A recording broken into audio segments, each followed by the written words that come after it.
Hi, Reddit. My name's Matthew. Thank you so much for having us. I'm the distillery manager here at GlenWyvis Distillery, along with the full team here to answer questions.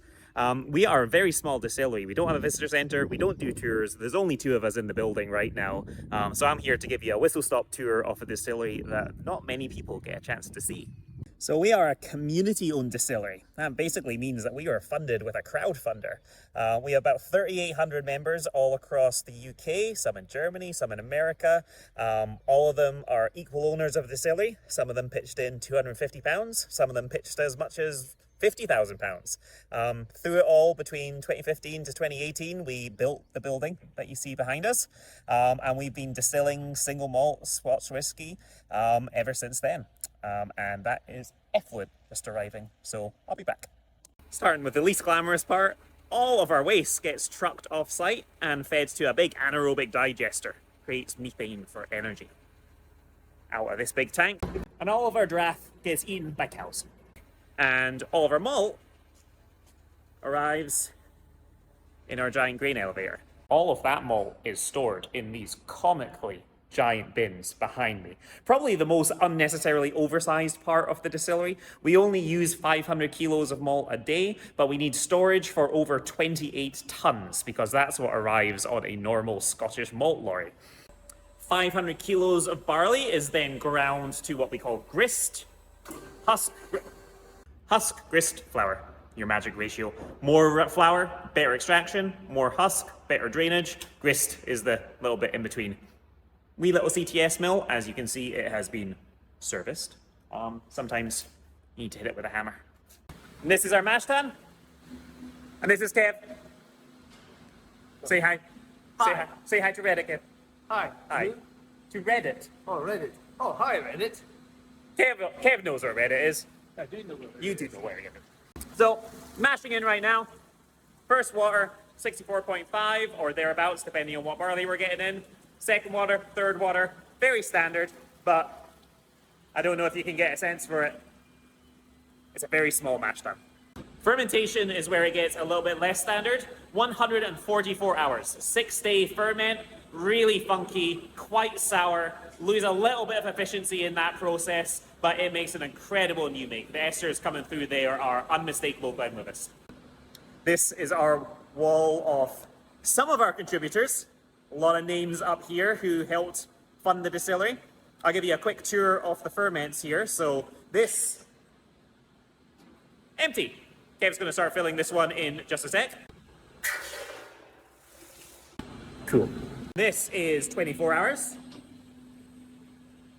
You can see not as active as you might think for 24 hours. Got a really long lag phase, set very cold. 48 hours. Much happier in there. 72 hours. You can see how much it's foamed up. So plenty of headspace in there to get a good foam on. And because it's Friday, this will actually sit for Saturday and Sunday, and then we'll distill it about Monday afternoon. So at that point, you've hit about 144 hours. Yeast in buckets. Barley in buckets. Wash still. Dinky wee thing. 2,400 litres at a time. Just coming in right now.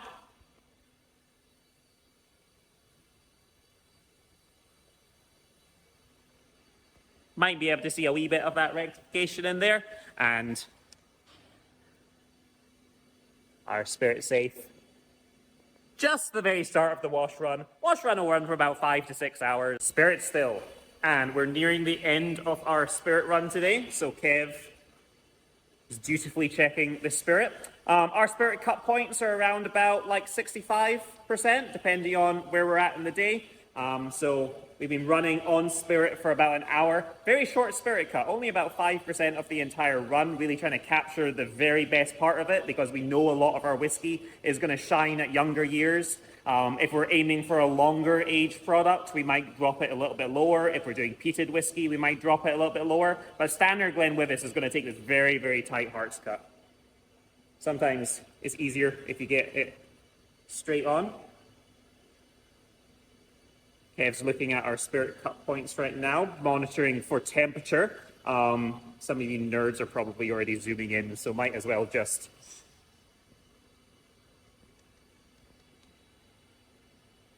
There you go. You can screenshot that for later. And although it's not running today, our gin's still down here in the corner. Huge column on this guy. We make gin here in-house. Don't rectify the spirit ourselves to 96%. Even this still would have a hard time doing that on volume. So we buy in the raw base spirit and infuse it with our botanicals.